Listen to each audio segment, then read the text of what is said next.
साहूकार रहता था। उसके घर में धन की कोई कमी नहीं थी, लेकिन उसकी कोई संतान नहीं थी। इस कारण वो बहुत दुखी था। पुत्र प्राप्ति के लिए वो प्रत्येक सोमवार व्रत रखता था और पूरी श्रद्धा के साथ शिव मंदिर जाकर भगवान शिव और पार्वती जी की पूजा करता था। उसकी भक्ति देखकर एक दिन माँ पार्वती प्रसन्न हो गईं और भगवान शिव से उस साहूकार की मनोकामना पूर्ण करने का आग्रह किया।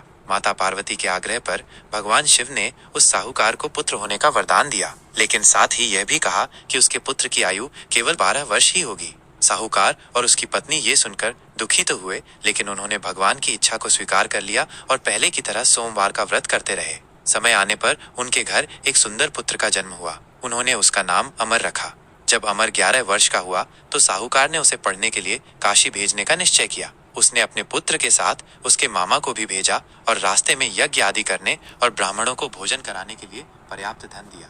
रास्ते में एक नगर पड़ा जहाँ एक राजकुमारी का विवाह हो रहा था। जिस राजकुमार से उसका विवाह होने वाला था वह एक आंख से काना था। राजकुमार के पिता ने अमर के मामा को देखकर सोचा कि यदि ये बालक राजकुमार बनकर राजकुमारी से विवाह करे तो विवाह बिना किसी विघ्न के संपन्न हो जाएगा।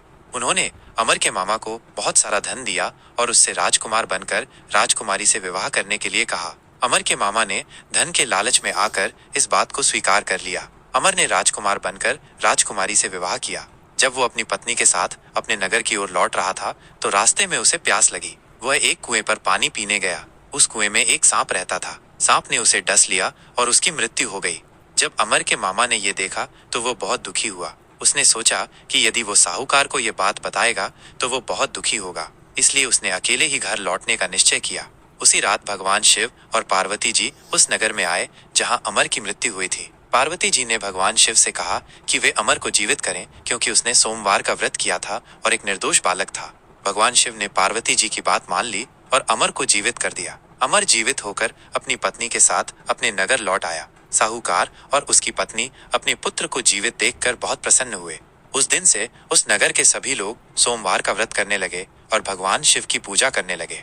सोमवार व्रत का महत्व।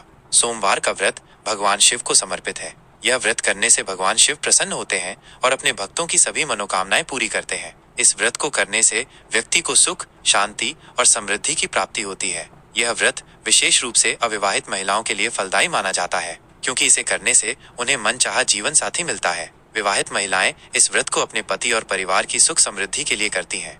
सोमवार व्रत की विधि। सोमवार के दिन प्रातःकाल उठकर स्नान करें और स्वच्छ वस्त्र धारण करें। घर के मंदिर में या किसी शिव मंदिर में जाकर भगवान शिव और पार्वती जी की मूर्ति या चित्र स्थापित करें। उन्हें जल, दूध, दही, शहद और घी से अभिषेक करें। बेलपत्र, फूल, फल और मिठाई अर्पित करें। धूप और दीप जलाएं। सोमवार व्रत कथा पढ़ें या सुने। भगवान शिव की आरती करें। दिन भर उपवास रखें। यदि उपवास रखना संभव न हो तो फलाहार कर सकते हैं। शाम को फिर से भगवान शिव की पूजा करें और भोजन ग्रहण करें। सोमवार का व्रत श्रद्धा और भक्ति के साथ करने से भगवान शिव की कृपा अवश्य प्राप्त होती है।